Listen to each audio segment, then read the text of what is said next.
Hello family, তোমাদের সকলকে স্বাগত জানাই তোমাদের YouTube channel the defence study একাডেমিতে। তো তোমাদের আজকে আমি যে ক্লাসটা নিয়ে এসেছি অবশ্যই দেখতেই পাচ্ছ, জিকে ক্লাস 1।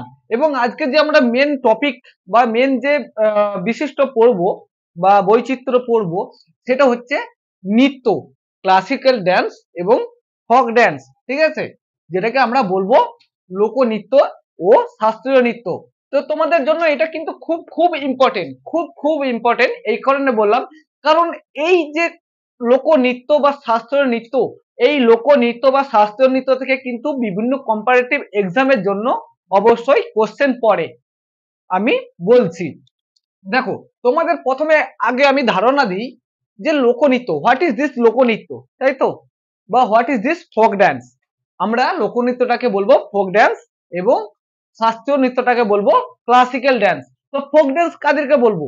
দেখো, যে অঞ্চল, সেই অঞ্চলে যে বসবাসকারী যে নৃত্য বা ডান্স আমরা বলি, সেই ডান্স কিন্তু একটা জীবন সংগঠিত নৃত্য হিসেবে যেই নৃত্য পরিচিত, তাকে বলবো আমরা লোকনৃত্য, আঞ্চলিক নৃত্য যেটাকে আমরা বলি। তো এমনটা নয় যে ড্যান্স গাজন বা বিভিন্ন যে উৎসব সেগুলো কিন্তু লোকনৃত্য নয়, সেগুলো কিন্তু একদম লোকনৃত্য নয়, আর সেগুলো শাস্ত্রীয় নৃত্যও নয়। সেগুলো গ্রাম অঞ্চলে বা একটা অঞ্চল বিশিষ্ট একটা তোমরা বলতে পারো একটা উৎসব বা একটা পালন। ঠিক আছে, তো তোমাদের জন্য আজকে আমি নিয়ে এসেছি লোকনৃত্য। তাহলে লোকনৃত্য কি আমরা জানলাম, এবং শাস্ত্রীয় নৃত্য কি, শাস্ত্রীয় নৃত্য কি, তাই তো। তো দেখো, আমি বলি শাস্ত্রীয় নৃত্য হচ্ছে যে বিভিন্ন দেশ বা রাজ্য, সেই রাজ্যের মধ্যে মানে যেসব লোকনৃত্য, যেসব লোকনৃত্য, সেই লোকনৃত্য থেকে তাকে তুলে এনে সারা বিশ্বের মধ্যে একটা স্থান দেওয়া, তাকে বলবো আমরা শাস্ত্রীয় নৃত্য। তো শাস্ত্রীয় নৃত্য কোনগুলোকে বলবো আমরা, দেখো মেন টপিক লিখে দিয়েছি এখানে। শাস্ত্রীয় নৃত্য মেন যে টপিক বা মেন যে ধারণা, সেই ধারণা কটা শাস্ত্রীয় নৃত্য আছে আমাদের গোটা ভারতবর্ষে? 8টা শাস্ত্রীয় নৃত্য আছে। তো কি কি আছে আমরা জানবো। ভারতনাট্যম, আমি তোমাদের এই শাস্ত্রীয় নৃত্যতে একটু পরে আসছি, তার আগে আমি তোমাদের কনসেপ্ট ক্লিয়ার করে দিই। লোকনৃত্য, দেখো লোকনৃত্য যে বিভিন্ন রাজ্যে যে অঞ্চলে যেসব ডান্স উদ্ঘাটন বা উদযাপন হয়, তো তাদেরকে বলবো আমরা লোকনৃত্য। তো লোকনৃত্য বলতে দেখো এখানে ডান্ডিয়া, ঠিক আছে, এখানে ডান্ডিয়া, ডান্ডা রাজ্যের লোকনৃত্য, সেটা হয়ে যাবে গুজরাট। বোঝা গেল? তো ডান্ডিয়া আমরা কোথাকার রাজ্যের লোকনৃত্য, সেটা হয়ে যাবে গুজরাট। এবং দ্বিতীয় আছে, দেখো দ্বিতীয় আছে মোহিনী অট্টম, মোহিনী অট্টম। তো মোহিনী অট্টম কোথাকার রাজ্যের লোকনৃত্য, সেটা হয়ে যাবে কেরল। 3 নম্বরে আছে আমাদের ছৌ, ছৌ আমরা পশ্চিমবঙ্গও বলতে পারি বা পূর্ব ভারতেও বলতে পারি, ঝাড়খণ্ড বা বিহার, এসব জায়গাতে আমরা ছৌ লোকনৃত্য দেখতে পাই। তো লোকনৃত্য আমরা কোথায় কোথায় দেখতে পাই? নিশ্চয়ই গ্রাম অঞ্চলে দেখতে পাবো। গ্রাম অঞ্চলে জীবন বসবাসকারীর জন্য যেসব নৃত্যকে দেখতে পাই, তাদেরকে বলবো লোকনৃত্য। দেখো তারপর আছে কত্থক, এই কত্থক যে লোকনৃত্য, সেটা কোন রাজ্যে দেখতে পাওয়া যায়? দেখো এখানে লেখা দিয়ে আছে উত্তরপ্রদেশ। বোঝা গেল? দেখো তারপর আছে গিদ্দা, গিদ্দা কোন রাজ্যের লোকনৃত্য? পাঞ্জাব। তারপরে আছে দেখো ভারতনাট্যম, ভারতনাট্যম কোথাকার লোকনৃত্য? সেটা হয়ে যাবে তামিলনাড়ু। একটা জিনিস দেখো, এই যে ভারত, এটা খুবই মনে রাখার ট্রিক্স আমি বলে দিচ্ছি। ভারত, এই ভারতে কি পাওয়া যায়? নাড়ু পাওয়া যায়, তাই তো। তাহলে তোমরা অবভিয়াসলি ভারতনাট্যম বললেই যে ভারতনাট্যম কোন রাজ্যের নৃত্য, তোমরা কিন্তু অতি অবশ্যই তোমরা তামিলনাড়ু করবে, কারণ ভারতের সাথে তামিলনাড়ুর একটা সম্পর্ক তোমাদের ধারণা দিয়ে আমি বুঝিয়ে দিলাম। তো ভারতে কি পাওয়া যায়? নাড়ু। তো নাড়ু আমরা কখন পাই? নাড়ু নিশ্চয়ই আমরা পুজো অনুষ্ঠানেতে নাড়ু পাই। বোঝা গেল?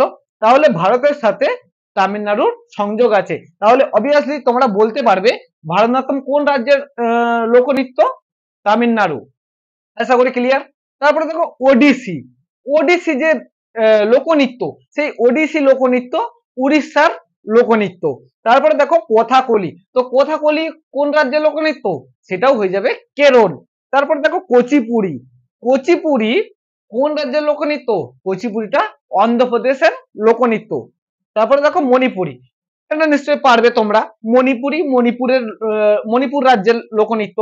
এই যে আমরা আজকে 10টা, এই যে আমরা 10টা আজকে লোকনৃত্য জানলাম, এই যে 10টা আমরা আজকে লোকনৃত্য জানলাম, এই 10টা কিন্তু নয়, আরো আরো লোকনৃত্য আছে।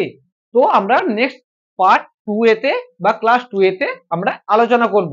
তো আজকে আমাদের জানা গেল লোকনৃত্য, কিন্তু এই লোকনৃত্য থেকে কিন্তু কোশ্চেন পড়ে, লোকনৃত্য থেকে কিন্তু কোশ্চেন পড়ে।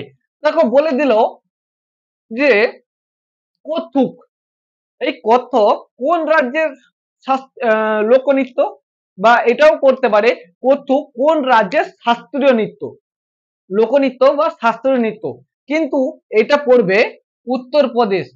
ঠিক আছে, তোমাদের এটা মনে রাখতে হবে যে কত্থক, দেখো এই কত্থকটা মনে কি করে রাখবে, কথা উত্তর, কথার উত্তর, কথার উত্তর, আমরা যদি সংক্ষেপে করি কথার উত্তর, কথার উত্তর মনে করলেই শর্ট ট্রিক তোমাদের মনে রাখার জন্য, কথার উত্তর বললেই তোমরা অবশ্যই মনে পড়ে যাবে কত্থক মানেই উত্তরপ্রদেশের উত্তরপ্রদেশ রাজ্যের নৃত্য।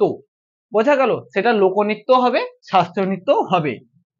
দেখো তারপরে দেখো আমরা এভাবেও কোশ্চেন পড়তে পারে যে কেরল রাজ্যের, কেরল রাজ্যের কি কি লোকনৃত্য আছে, কেরল রাজ্যের কি কি লোকনৃত্য আছে, আমরা বলতে পারি মোহিনীঅট্টম এবং কথাকলি।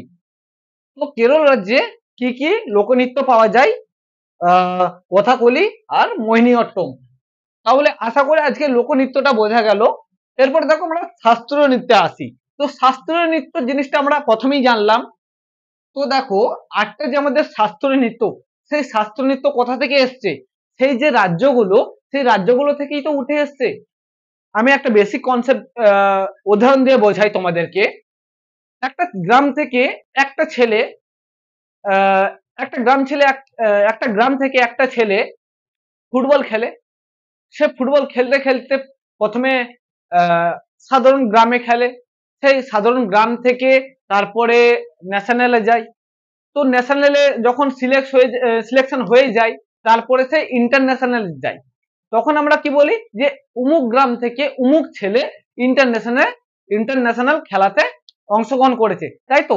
তাহলে তো সেই রকম হচ্ছে এই শাস্ত্রীয় নৃত্যের ব্যাপারটা। আশা করি ক্লিয়ার।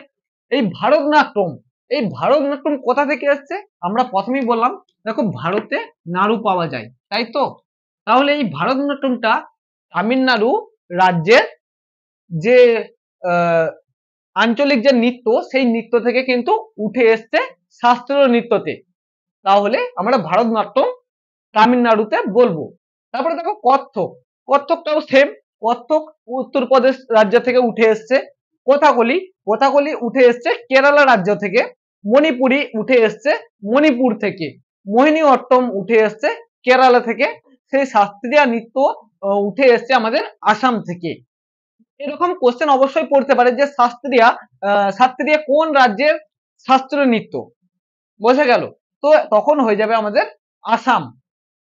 ওডিসি কোন রাজ্যের শাস্ত্রীয় নৃত্য, তাহলে ওডিসি হয়ে যাবে উড়িষ্যা রাজ্যের শাস্ত্রীয় নৃত্য। আবার এটাকে আমরা লোকনৃত্য হিসাবেও ধরতে পারি, কারণ ওখান থেকেই তো উঠে এসছে, ওই রাজ্য থেকেই উঠে এসেছে। তারপরে দেখো কুচিপুড়ি, তো কুচিপুড়ি, কোচি, কোচি অন্ধ, কোচি অন্ধ, দেখো মনে রাখার আর একটা শর্ট ট্রিক, কোচি অন্ধ। আর যে এই যে আমি মার্ক করে দিচ্ছি, এগুলো কিন্তু খুব খুব ইম্পর্টেন্ট, খুব খুব ইম্পর্টেন্ট, কারণ এইগুলো থেকেই শাস্ত্রীয় নৃত্য থেকেই কিন্তু বেশিরভাগ তোমাদের কোশ্চেন পড়ে, যে কোনো রেল পুলিশ থেকে আরম্ভ করে এসএসসি জিডি থেকে সমস্ত কম্পারেটিভ এক্সামে পড়ে। বোঝা গেল। দেখো কোচি অন্ধ, আমরা শর্ট মনে রাখার জন্য, মনে রাখার ট্রিক্সের জন্য আমরা শর্টকাটে সংক্ষেপে বলবো কোচি অন্ধ। ভারত নাড়ু, ঠিক আছে, ভারতের নাড়ু, ভারতের নাড়ু, কথার উত্তর কোচি অন্ধ। তাহলে বোঝা গেল, আমরা যেহেতু বুঝতে পারলাম, দেখো এরকম যদি সঠিক ভাবে মনে রাখো না, তাহলে আশা করছি তোমাদের আর কোনো নৃত্য নিয়ে কোনো প্রবলেম হবে না। তাহলে আজকে এইখানটুকু আজকে যে ক্লাসটা হলো, আজকের ক্লাসটা নিশ্চয়ই ক্লিয়ার হয়েছে তোমাদের। তো আমাদের মোট এটা জানতে হবে যে ভারতের কতগুলো শাস্ত্রীয় নৃত্য আছে। সর্বমোট আমাদের 8টা শাস্ত্রীয় নৃত্য আছে, ঠিক আছে, 8টা শাস্ত্রীয় নৃত্য আছে। আমরা আর একটা শাস্ত্রীয় নৃত্য যোগ করতে পারি, সেটা কি? সেটা হয়ে যাবে ছৌ, ঠিক আছে। এই যে ছৌ নৃত্য, এই ছৌ নৃত্য কিন্তু কোথায় কোথায় দেখা যায়, কোন কোন রাজ্যে দেখা যায়? পূর্ব ভারতে দেখা যায়, পূর্ব ভারতে দেখা যায়, পশ্চিমবঙ্গে দেখা যায়, পশ্চিমবঙ্গে দেখা যায়, এবং বিহার বা ঝাড়খণ্ড দেখা যায়, ঝাড়খণ্ডেও দেখা যায়, ঝাড়খণ্ড রাজ্যেও দেখা যায়। বোঝা গেল? কিন্তু আমাদের যে মেন 8টা শাস্ত্রীয় নৃত্য, সেটা দেখো আমি লিস্ট করে দিচ্ছি। তাহলে আজকে যে ক্লাসটা তোমাদের অবশ্যই কেমন লেগেছে অবশ্যই কমেন্ট করে জানাবে। এবং এই যে শাস্ত্রীয় নৃত্য এবং লোকনৃত্য, ক্লাসিক্যাল ড্যান্স এবং ফোক ড্যান্স, এই তোমরা এটা তোমাদের মতো করে নোট করে নিও। এবং ক্লাসটা যদি অবশ্যই ভালো লাগে, তোমরা কিন্তু অবশ্যই কমেন্ট করবে।